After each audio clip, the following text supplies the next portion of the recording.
Number 10. Phantom vibrations. Your phone is sitting on the table, face up, silent as a stone. You know this. You can see it. But you just felt it vibrate in your pocket. The pocket it isn't even in. You check your phone anyway, because you're a modern human, and obedience to the digital gods is baked into your DNA. Nothing. No calls, no texts, not even a spam notification telling you that hot singles in your area have finally lowered their standards enough to include you.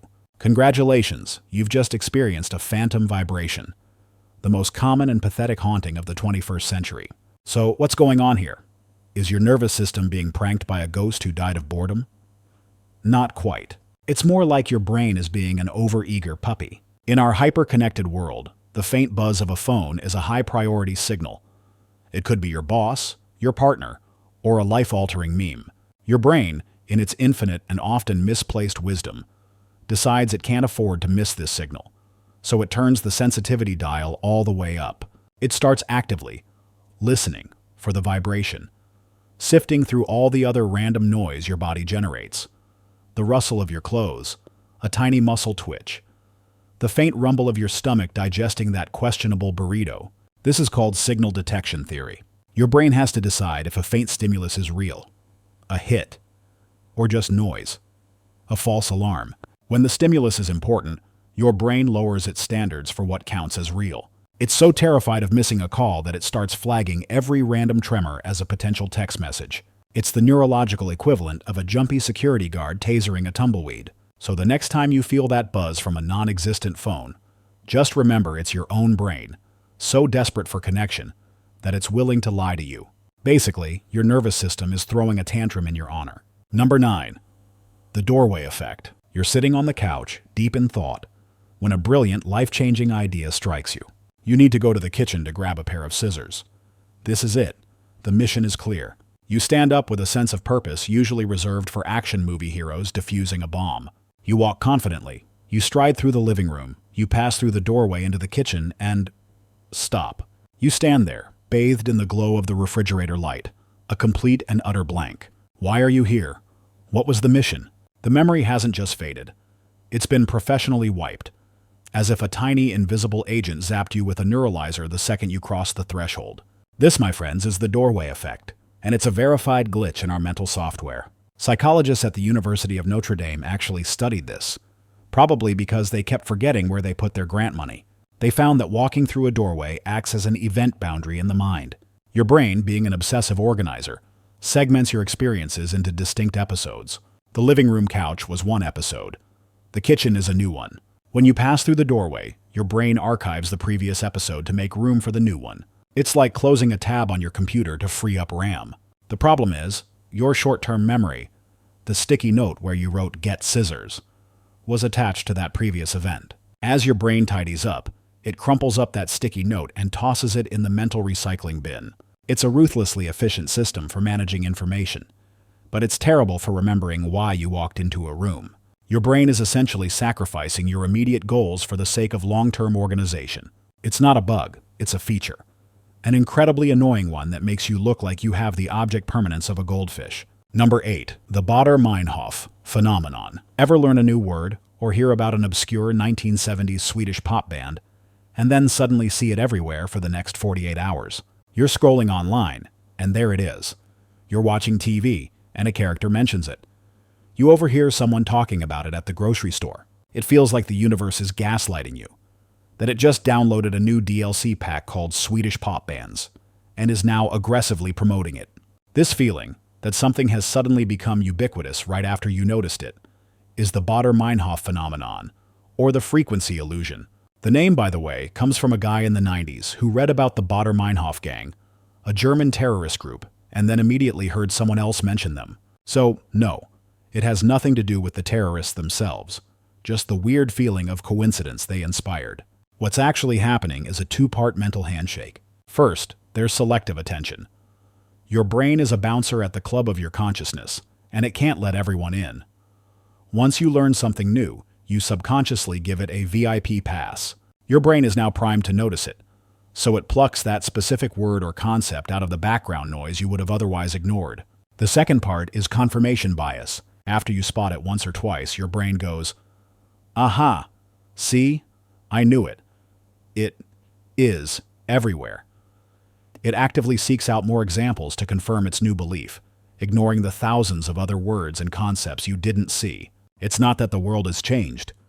Your filter for perceiving it has. Basically, your brain is like an overeager intern who just learned a new buzzword and now shoehorns it into every single email to prove it's part of the team. Number 7. Jamais Vu. Everyone knows about déjà vu. That spooky feeling that you've already experienced the exact moment you're in.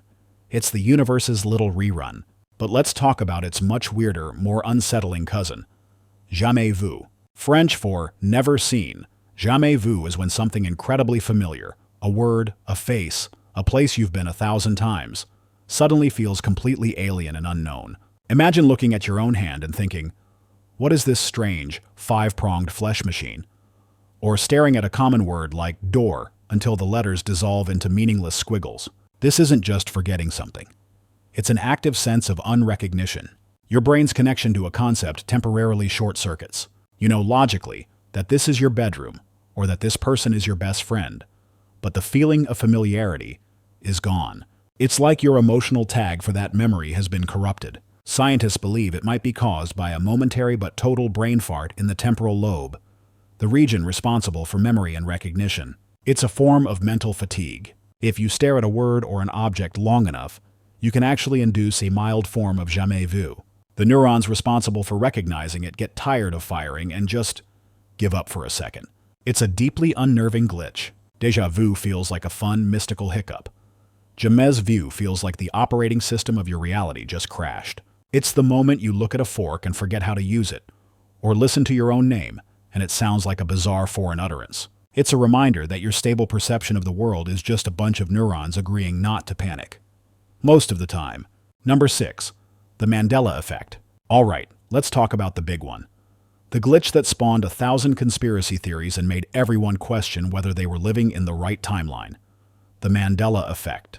The name comes from the widespread collective false memory of Nelson Mandela dying in prison in the 1980s, complete with detailed memories of news reports and TV specials that never happened. He was actually released in 1990 and passed away in 2013. But thousands of people swear they remember it the other way. And it doesn't stop there. Is it Berenstain Bears or Berenstain Bears? Did the Queen in Snow White say, "Mirror, mirror on the wall," or "Magic mirror on the wall"? Does rich Uncle Pennybags from Monopoly have a monocle? Spoiler, he doesn't. He never has. The list is endless. These aren't just small misrememberings. They are detailed, shared, incorrect memories held by large groups of people who have never met. So, what gives? Did we all slide in from a parallel universe where cartoon bears had a different last name and accessories were more common among board game mascots? Psychologists offer a more boring but probably more accurate explanation. Confabulation on a massive scale. Our memories aren't perfect video recordings. They're more like Wikipedia pages that we, and others, can edit. Our brains constantly fill in gaps with plausible information. The name Berenstain just sounds more common. The phrase mirror mirror has a better rhythm. We assume a fancy old-timey rich guy would have a monocle. These ideas spread culturally, reinforcing each other until they feel like solid fact. It's a perfect storm of cognitive biases, source memory errors, and the internet acting as a giant echo chamber for our shared mistakes. Or, maybe we really are all just beta testers in a buggy reality simulation. The monocle was probably patched out in version 2.7. Number 5. The Call of the Void. You're standing on a high balcony or on a subway platform as the train roars in. You're perfectly safe. You're not depressed, not suicidal. And yet, for a split second, a tiny, insane voice in the back of your head whispers, "You could just jump." It's not a desire. It's a bizarre, intrusive, and utterly unwelcome thought that flashes through your consciousness before you recoil in horror at your own brain. This chilling impulse is known as l'appel du vide, or the call of the void. It's a terrifyingly common experience. Studies suggest over half of all people have felt it at some point. It's not a death wish. In fact, researchers believe it's the exact opposite. It's a weird, backfiring affirmation of your will to live. Here's the theory. Your brain's survival instinct is always running in the background. When you're in a high-stakes situation, like being near a cliff edge, your brain sends a rapid-fire subconscious alarm signal. Danger! High place. Do not fall. But your conscious mind misinterprets this lightning-fast internal warning.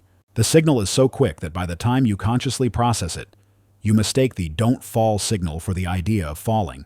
Your brain thinks, whoa, that was a weird thought about jumping. I must really want to live if I'm reacting so strongly against that crazy idea.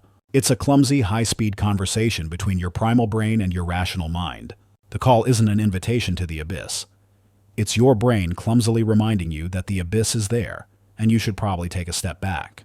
It's your brain's equivalent of a pop-up ad for mortality, just to make sure you're still paying attention to the prime directive. Don't do stupid things and die. Number 4. Disappearing object phenomenon. You put your keys on the kitchen counter. You saw yourself do it. You heard the jangle. You turned around to grab your wallet, turned back, and they're gone. Not just misplaced, vanished. You check your pockets, the fridge, the dog's mouth, everywhere. You tear the house apart for 20 minutes, cursing the laws of physics. Finally, in a fit of despair, you give up. You look back at the counter one last time, and there they are, sitting in the exact spot you put them down, mocking you with their silent metallic glint. Welcome to the disappearing object phenomenon, or DOP. It's a glitch so common we barely even register it as weird anymore. But think about it. An object in a fixed location temporarily ceases to be perceivable. It's like the universe is playing a shell game with your car keys. While the most exciting explanation is that your keys took a brief, unannounced vacation to the fourth dimension, the reality is likely rooted in our flawed perception. Our brains are masters of efficiency, which means they're also lazy. When we scan a room, we don't see everything. We see what we expect to see. Sometimes an object might be slightly obscured, even by something as simple as a shadow or a piece of mail, and our brain just deletes it from the visual field. It doesn't match the search image for keys, so it gets filtered out as irrelevant noise. It's a form of inattentional blindness. You're not seeing what's actually there. You're seeing what your brain tells you is there. The object only reappears when you reset your attention, or look at the spot from a slightly different angle, allowing your brain to finally acknowledge its existence. So no, your house isn't haunted by a kleptomaniac ghost. Your brain just needs to get its eyes checked. Number 3. Synchronicity. You're thinking about a friend you haven't spoken to in 10 years, and your phone rings. It's them. You're having a terrible day and idly wish for a sign that things will get better, and you look down to find a $20 bill on the sidewalk. You're talking about monarch butterflies, and one flutters past your window at that exact moment. These are more than just coincidences. They feel meaningful, laden with significance. This is synchronicity, a concept coined by psychologist Carl Jung. Jung describes synchronicity as a meaningful coincidence of two or more events, where something other than the probability of chance is involved. He believed these weren't just random occurrences, but glimpses of a causal connecting principle in the universe, an underlying order that links mind and matter. In his view, the universe was occasionally winking at you, showing you that you're on the right path or delivering a message you needed to hear. It's a deeply romantic and compelling idea, that there's a hidden layer of meaning woven into the fabric of reality. The more skeptical scientific explanation brings us back to our old friend, the Baader-Meinhof Phenomenon, but with an emotional twist. We are meaning-seeking creatures. Our brains are desperate to find patterns, especially when we're feeling lost or emotional. We experience thousands of random events every day and think nothing of them.